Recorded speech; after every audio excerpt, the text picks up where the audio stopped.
Ituloy natin ang panonood at pakikinig sa Team Alindog patungkol dito sa nabuking na, hindi naman nabuking, parang questionable lang. Talaga bang 120,000 lang ang nalikom mo nung nanawagan ka na dapat mag-donate para kay Agent Morales dahil na kinulong siya ng Senado noong March 2024 and kawawa ang kanyang pamilya? Aba ay nationwide coverage yung mga babae, hindi lang nationwide, international, worldwide yung coverage ng Senate hearing. Marami ang nanggigil kay kay Jinggoy Estrada sa panggigipit kay Agent Morales. Kaya naman may mga nag-take advantage kaagad at nanulisit. Okay lang, walang problema. Kung ang intention nyo ay tumulong talaga. Pero baka mamaya yung natanggap nyo ay mas malaki pa. Kasi may naghihinala mga kababayan na 500,000 ang na-receive niya. Right? Pero alam niyo mga kababayan, not sure kung naaalala ko ng tama. Kasi si Miss Maharlika, nanawagan din, right? Para tumulong kay Agent Morales. Diretsyong magpadala kina Agent Morales. I think, if not sa GCash niya, baka sa bank accounts nilang mag-asawa or ng pamilya niya. Di ba nanawagan si Miss Maharlika? Alam niyo naman, Miss Maharlika is a more influential vlogger than Joey Cruz. Mas maraming followers si Miss Maharlika. Marami rin kakilala. Hindi ko lang alam kung tama ang pagkakarecall ko mga kababayan at wag mo sanang mamasamain ito, Agent Morales. Pero parang millions, like lumagpas ng 1 million, ang tumulong, ang natanggap na tulong dahil lang sa panawagan ni Miss Maharlika. Or maybe combined, no? Combined with panawagan, kung ganyan yung naging strategy ni Joey Cruz na yan, ni Joa Diviv. Kasi parang ang tulong dumaan sa kanya eh. Pero kung yung panawagan niya ay magpadala rin sa bank account ni Agent Morales, yun. Lumagpas ng 1 million. 1.6, mga ganon. Hindi ako sure sa tamang amount. Pero mas malaking vlogger si Miss Maharlika eh. Kung nakalikom si Elizabeth Joey Cruz ng 125 kuno, abonado pa siya ng 5,000, 125,000. Imagine kung gaano karami ang may bibigay na tulong ni Miss Maharlika, mga kababayan. Eh ano yan? 'Di ba? International news 'yon. Okay? Napanood sa lahat ng mainstream media ng Pilipinas. Kaya nga sumikat si Agent Morales eh. 'Di ba nung lumantad siya na ang tapang niya, na ang susuungin niya ay mukhang mga manggugurgur na mga nyodik. Yung peligro na pwedeng ibigay ng mga manggugurgur na mga nyodik. So, tamang amount lang yun, I think. Baka kaunti pa nga yun kung tutuusin. So, pinadiretso ni Miss Maharlika, yun ang alam ko ha. Bukod pa na baka ang ginawa ni Miss Maharlika, yung mga kaibigan din niya sa US, ay hiningan niya ng tulong at pinadala rin kay Agent Morales. Pero ito kasi si Joey Cruz, sa kanya talaga dumadaan. Balikan ko yung kwento ng bago natin i-play ulit itong video, na yung 5,000 nga na binigay para sa akin ni Miss Maharlika, 10,000, including yung kay Pebbles na 5K, no? Sa kanya pinadaan. At ang lukalokang yan, lukaloka ba siya? Or syunga? Hindi naman siguro siya lukaloka, no? Kahit February din siya pinanganak. My God! Magka-birth month pa kami! Alam mo ikaw, Joey Cruz, di ba, parang may sinend sa aking video, hindi ko lang piniplay lahat. Alam mo na, hindi ko kayang panoorin ang video mo kahit 8 minutes na video ang sinisend sa akin or 7 minutes. Hanggang mga 1-2 minuto lang, naaalibadbaran akong makinig sa'yo. Kasi alam kong pathological liar ka eh. You are a female Pinocchio. Basang-basa kita, girl. Yung pagbablog mo pa nga lang, kinakikitaan ko na ng mga signs na parang mala Coach Jarrett. Yung pagiging redundant mo, yung pag-uulit mo ng statement mo. Halimbawa, sasabihin niya, kaya talagang si Hanilet ay kasiraan niyan kay PRRD. Si Hanilet ay kasiraan kay PRRD. Yun. Ayun. Yung nagre-repeat siya ng sentence, yung mga kababayan, it shows na loading lagi ang isip niya. At para hindi magkaroon ng dead air, inuulit niya yung sentence na sinabi niya. Mahilig siya sa ganyan, di ba? Mala Coach Jarrett nga yung taga Ensaymada, yung nag-aral ng law pero nakagat ng aso. Yung taga Marcos vlogger din, akala natin matalinong vlogger yun. Pro PRRD yung dati, tapos naging pro ngiwi, tapos andun na sa kabilang parlor. O at least yun, alam natin na nagbubulag-bulagan. Itong isa nang bubudol yata. Okay? So, where were we? Yun nga, no? Baka labis talaga yung na-receive niya. Kaya huwag kang mambabato ng putik, ha, Joey, sa amin at nang aakusa ka. It's as if you're telling the truth at marami kang nabubudol na kami ay nagtakas ng pera in EDSA, nanulisit kami ng milyon-milyon. Na ibinulsa namin ang pera, ganyan. Tama si Mahal na Reyna may sarili kang truth, may sarili kang pinaniniwalaan, may sarili kang guni-guni. Hindi ka naman, gusto mo makipagbardagulan sa iyo ang Team Alindog, gusto mo mag-live session, parang gano'n ang hamon siya ngayon 'Di ba? Hinahamon niya na mag-live daw at kulang na lang daw, wala daw clout si na Mahal na Reyna or ang Team Alindog. Wala daw engagement kaya siya daw ang topic. Bakit? Kung ikaw ang topic, mataas ang views, sino ka? Ikaw ang pinaka-importante sa mundong ito? Ganon? Sikat ka, girl? My God. Kung gusto namin magpasikat, dapat ang inaatake na namin sino ba, mga kababayan? Si Ariana Grande, sino ba? Ang Katniel, sikat pa ba ang Katniel ngayon, mga kababayan? Daniel Padilla, Catherine Bernardo. Si Vice Ganda sana inatake namin. Right? Masikat yun sa'yo, girl. Wala ka sa kakalingkingan nun. O kaya si Tulfo. Kasi Ivana Alawi, Tony Gonzaga, Alex Gonzaga, mga ganyan dapat inatake namin. Marian Rivera, ganun. Neta, pilingera ka masyado. So, anyway, ano pa sasabihin ko? Play na nga muna natin, mga kababayan. Oo, nagpa-live po daw. Live po? Allegedly, ha. Pero yung aso, hindi alleged. Kasi kita Hindi alleged. Saan ka kumuha? Yun ang tanong. Financially independent nga. May business daw ang kanyang family. So, tanong yun, ha? Tanong. So,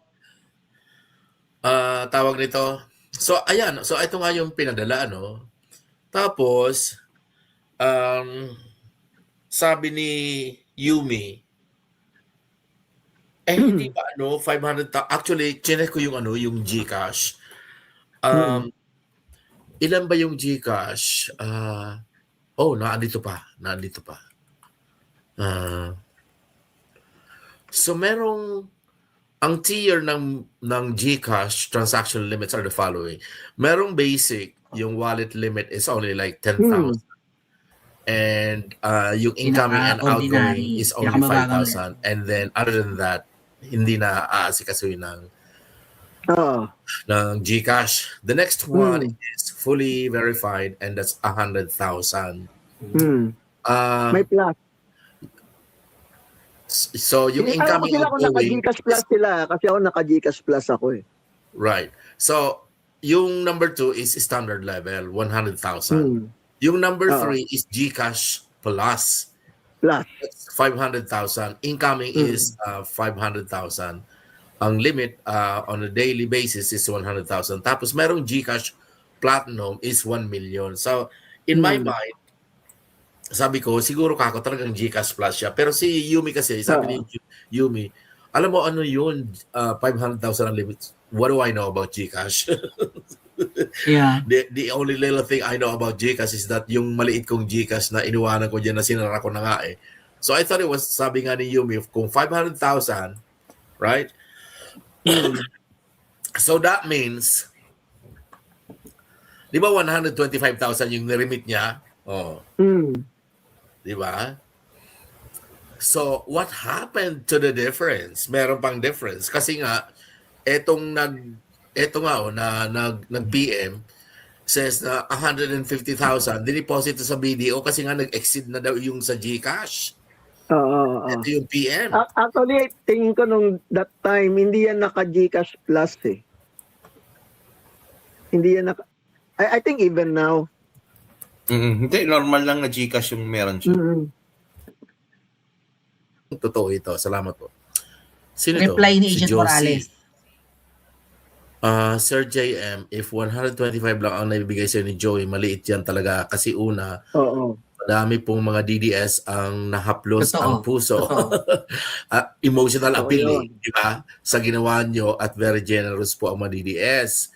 Madami po ang nakikinig kay Maliit Joey yun, ng mga 120K, OFWs na maliit. nagtiwala sa kanya pero budol pala. Tama ang ginawa ni Maharlika na idiretso sa Mm. Gcash nyo ang padala pero bakit Told ya. yung kay Joy sa Gcash or sa kanya niya muna dumaan meron naman pala kayong Gcash. Exactly. Meron siyang Gcash si Agent ng Bayan? Malamang. Meron, lahat naman tayo. Okay. Kung wala si Sir JM yan, syempre may mga anak yan, di ba? So, Right. yeah. Yeah. Yung mga So weird Totoo. talaga yung dadaan pa doon kay something is not right here. Later po sana mag-join kayo sa for sure may hawak sa evidence. Alright. And then next is Joey. Madali naman kasi malaman kung totoo o hindi. May mga direct line sa akin sina Channel 167 and company.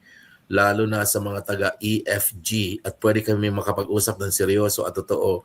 Kung yung nagsasabi sa kanila yan ay may hawak na proof, bakit di ipakita sa akin at nang makagawa ng hakbang kung sakali at nang mapasalamatan ko din yung mga nagbigay o nagkaloob ng tulong, saka bakit ikaw ang nagsasabi na sumampa ako sa live nila at bakit di sila na nakakaalam ng contact number ko? Mahaba yung Tulad ng reply ni ginagawang Agent pagpapadala ni Morales. Joey sa Gcash at bangko, ganun din si Maharlika, may nagbibigay din sa kanya at may dumidiretso sa anak ko through Gcash at bangko para di ka mahirapan. Pakibigay sa akin lahat ng record ng nakolekta nilang dalawa, Joey and Maharlika. Mali naman yung tanong eh. Di ba? Kasi hindi naman si Josie, Datilis Fraser, ang nag-handle ng collection ni Joey at ni Maharlika. So mali yung tanong. Para ma-compare natin sa transaction ng history ng Gcash at ng bangko. Available naman lahat sa Gcash transaction at sa bank statement. Okay, alam niya pala ito eh, na merong Gcash history, transaction history ng Gcash at ng bangko and then available naman sa bank statement. So, bakit hindi niya hinging kay Joey? dapat hingin na lang niya kay Joey. Bakit hindi niya hingin? Hingin niya kay Yung Joey. Kumbaga ang hihingi niya doon yung records from kung kailan nag-start. Basta Kung kailan siya ng nanghingi, parang di ba? Kung kailan nanawagan si Beshi, di ba? yung coverage. Yung Yeah. coverage Hanggang sa So, halimbawa, 2 months. nag-remit si Beshi sa kanya. 2 months record, halimbawa. Ganun. Right. Yeah. So, Okay, hanapin natin yung reply ni Agent Morales. Heads up mga kababayan, siguro naman kahit papano kilala ko si Agent Morales, no, nagkasama kami ni EDSA. And matutukoy ko kung sa kanyang comments sa post ng Mahal na Reyna ay nagagalit siya or hindi. Or kung may pinapanigan siya or wala. Tama? Okay, punta tayo kay Mahal na Reyna, kay Edwin Zamora na page. Edwin Zamora. Okay, hanapin natin. Dito kasi sa mga recent post din ni Mahal na Reyna ay naghahamon si Beshi ng Bardagulan. Parang feeling, ang problema kasi sa'yo, Joey, feeling mo, ikaw ang pinakamagaling sa Bardagulan pagdating sa live. Actually, pwede akong sumampa or pwede tayong mag-live at magbardagulan. Kaya lang, anong magiging outcome nun? Magmumurahan tayo ng magmumurahan. Magpapaligsahan tayo kung sino ang matibay-tibay sa murahan. Kasi hindi ka tumatanggap ng paliwanag. Sarado utak mo eh. Right? Dadaanin mo sa pagmumura. Kapag may sumasampa nga sa live mo na hindi mo gusto, tinatanggal mo eh, sinisipa mo eh. 'Di ba? Pag hindi mo kinakaya yung sagutan niyo, sinisipa mo. Ikaw ang may upper hand. Oh, and besides, si Mahal na Reyna mahinahon magsalita, right? Hindi ka papatulan yan. Hindi yan bababa sa level mo, ining. Grabe mo hamak-hamakin ng Team Alindog na mga bobo at tanga. It's as if napakatalino mo. Die. Kine-question lang ng Team Alindog kung nakapag-ingreso ka ng tamang amount. Kung totoo bang 100K lang ang nalikom mo at abonado ka pa ng 5,000 ay nag-claim ang taga Hong Kong, 150,000 na, Hong Kong pa lang. Halos lahat ng bansa sa buong mundo, almost 200 nation, may mga Pilipino. Baka mamaya, lagpas 1,000,000 na kolekta mo, wala kaming kaalam-alam. Tanong ko kagad sa inyo mga kababayan, deserve ba malaman ni Agent Morales and even ni Grijaldo kung magkano talaga ang donations na nakalap para sa kanya at deserve ba niyang matanggap yan lahat? Kaya nga nananawagan ng Team Alindog for Agent Morales lahat ng tumulong, dumiretso kayo mga kababayan, kung kayo ay nakapagpadala ng tulong para kay Agent Morales nung siya'y kinontempt, lalo kapag dumaan kay Joey Cruz, mag-message kayo, balikan nyo, hanapin nyo yung mga resibo nyo or screenshots nyo or transactions nyo kung anong ginamit nyong app, kung through GCash kayo nagpadala or Remitly or kahit na bank to bank yan, kontakin nyo si agent ng bayan. Okay? Ito yung post ni ni Joey Cruz na naghahamon siya ng wala raw engagement ang Team Alindog.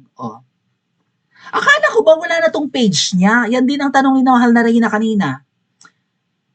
Sabi mo, deactivated na itong page mo. Bakit active na naman? Di ba gumawa ka ng panibagong Facebook page? Ganyan technique mo Meron ka dating Joa de Vive. Meron siyang Joa de Vive lang. Tapos meron siyang Joa de Vive every day na take down daw. Tapos itong Joa de Vive every other day, deactivated na raw. Meron siyang bago Parang Joy something. May bago siya. Like 40,000 followers pa lang. Ito, marami siyang followers dito. I think mga 200,000. Marami siyang nabubudol, no?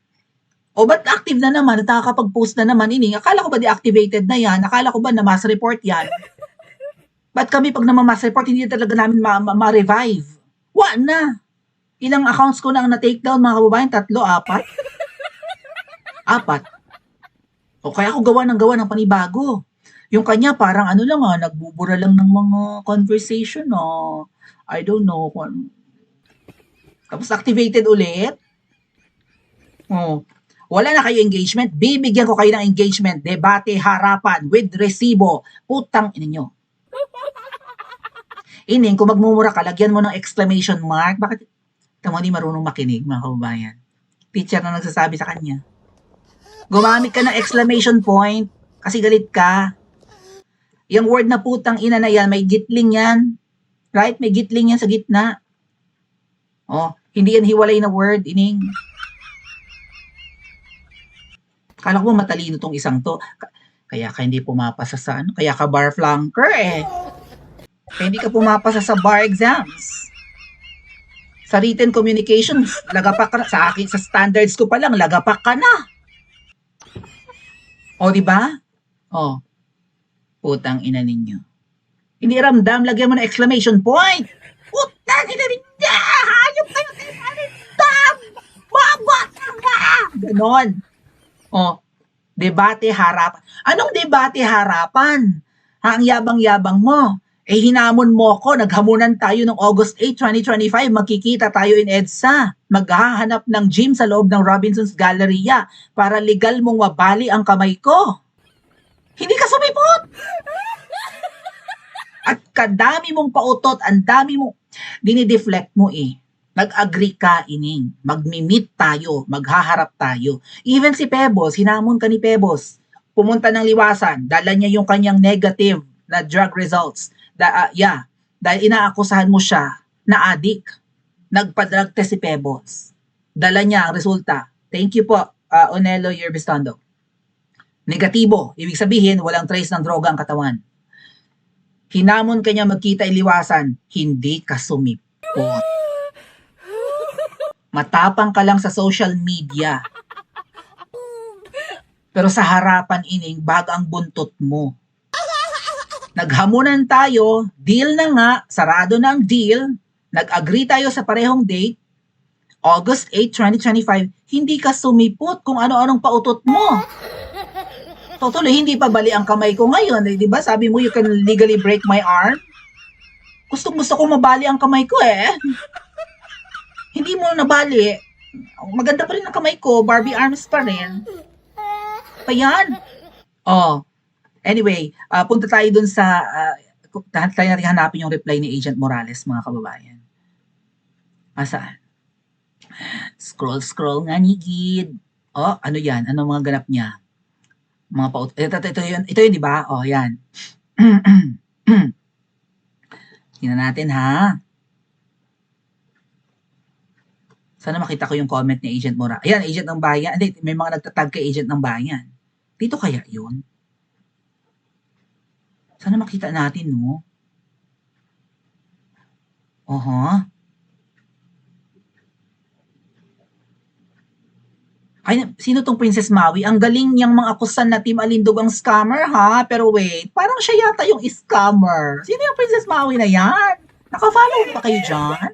Teka lang. Bakit wala din yung kay Agent Morales? Anyway, kung hindi ko man makita, mga kababayan, ganito yung parang sinabi. Okay? Hinihingi ni Agent Morales yung proof kay Mahal na Reyna.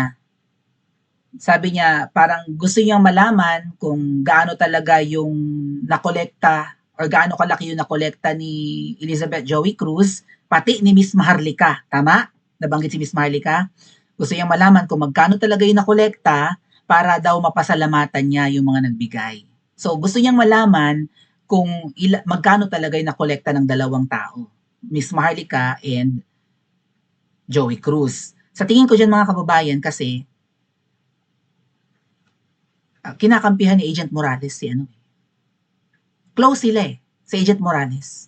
Kung hindi man close, vibes sila. Kung hindi man vibes, maganda ang kanilang relasyon. Dahil nga may utang na loob si Agent Morales. Di ba dalawang tao ang tumulong sa kanya, including yung third floor, si Pam, di ba? Si Pam yata yung sumundo kay Agent Morales, ganon. Basta alam ko, gamit yung car ni Pam noon, right? Tapos nagba-vlog si Pam sa labas ng Senate, mga ganon, di ba?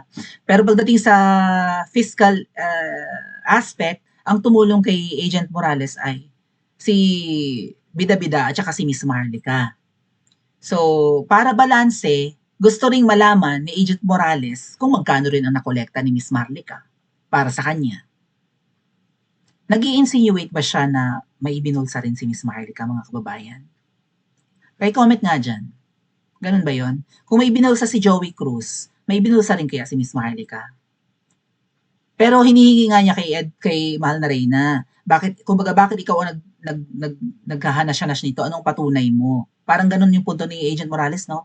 Anong patunay mo, Edwin Hamora, na labis pa ang nakolekta? Ayun nga yung proof, Agent Morales. Kaya I think dito ka nag-reply. No, hindi ko lang makita yung message niya Pero I think dito yan. Yun nga yung binabasa hindi ko kasi ma-zoom, mga kababayan. Hindi ko ma-zoom yung comment ni Agent Morales, sobrang liit, kaya hinahanap ko. Pero ang basa ko dyan, mga kababayan, kinakampihan niya si Joey Cruz. Ibig sabihin, mas panig siya kay Elizabeth Joey Cruz or kay Joa Diviv kesa sa Team Alindog. Kasi sa hidwaan nga ng Team Alpotera at Team Alindog, alam ko, pinagsalitaan din ng hindi maganda ni Agent Morales ang Team Alindog. Diba? Parang may sinabi siyang hindi maganda sa Team Alindog. Parang gano'n. And, tamo nung inaway ako ni Bida-Bida na yan, ang kinampihan siya, hindi ako. Kahit na may maayos kaming samahan, or naging mas marami ang naging samahan namin in EDSA, wala naman siyang tatanawin na utang na loob sa akin. Hindi naman ako nagbibigay ng pera sa kanya. Hindi naman ako nanunulisit para kay Agent Morales, di ba? Wala siyang utang na loob sa akin. So, nung nag-away kami, at mukhang nabibrainwash yan baka nga naniwala si Agent Morales kay Bida-Bida, na may tinangay akong pera. Na may milyones akong tinangay. Tama ba, mga ate at kuya? Feeling ko na isa siya sa paniwala. Hindi lang yung kung sino-sinong mga umaway din sa akin. Ang dami kumampi dyan kay Bida-Bida nung nang inaway niya ako. Ang dami niya na paniwala na nang scam ako nung nag-EDSA kami. Eh, hindi ako may hawak ng pera, mga kababayan. Iniwasan kong humawak ng pera. Alam yan ng mga grupong nandyan sa EDSA noong 2024. Alam yan ng EDSA Friday Group. Hindi nga ako nagpakampi sa EDSA Friday Group nung inaway ako ni Bida-Bida. Hindi ako nagpakampi. Pero eventually, siguro nga nag-observe sila, ano ba itong nangyayari? Ba't nag-aaway-aaway na itong mga to? And then eventually, nag-side sa akin ang EDSA Friday Group, including si 167, yung co-host ni Mahal na Reyna. Ito. Kumbaga tinitimbang muna. Ang tagal kaya bago sila nag-side sa akin.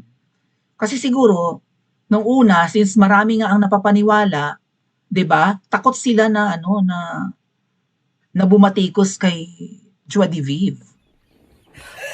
Pero ang unang-unang kumampi sa akin, walang iba kundi si Mother Dragon.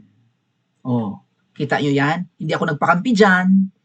Si Joey Cruz, tawag ng tawag, kasama yung madam niya, tawag ng tawag, kinukulit yan. Kaya visit si Miss Marlica eh. Naalibadbara na sa kanila. Tapos na-realize ni Miss Marlica, teka muna, parang mga maninira tong mga to Ay mukhang si Maui yata ang nagsasabi ng totoo. At alam ni Miss Marlica na hindi ako involved sa pera nung nag-EDSA kami. Kasi nakikita ni Miss Marlica yun. Kapag halimbawa ay pinadala sa akin, diretso rin.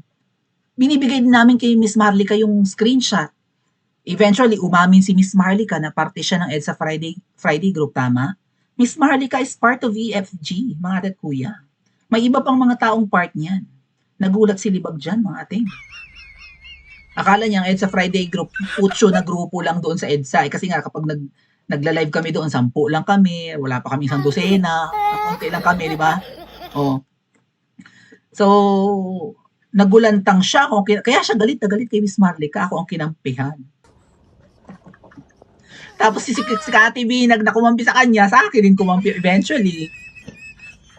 Kasi nga ikaw, Joey Cruz, eventually marirealize ng mga tao, pati ng mga kagrupo mo. Kaya nga sumisingaw yan eh. Di ba meron nga raw silang group chat, yung panunulisit nilang yan. May group chat yan eh, may update lagi. Ito na yung nakolekta natin, ito na yung pumasok ng pera. Parang dinisolve yata yung group chat na yun, mga kababayan, para hindi na makita para hindi ma-screenshot. Sabi ng Team Alindog. May group chat yan sila sa solicitation. Yan nga yata yung mga Dutertista, yung kulto na yan. Tsaka yung hindi mo pera yan group.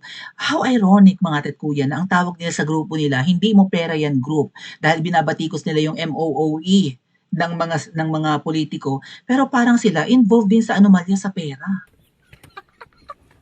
Nanunulisit lang ba sila? Nagbebenta lang ba sila ng mga t-shirts at mga merchandise na gamit ang mga Duterte? At katiwa-tiwala pa ba yung vlogger na yan na sumasamba kay Aimee? Pa-comment po sa comment section at panoorin ang susunod na video.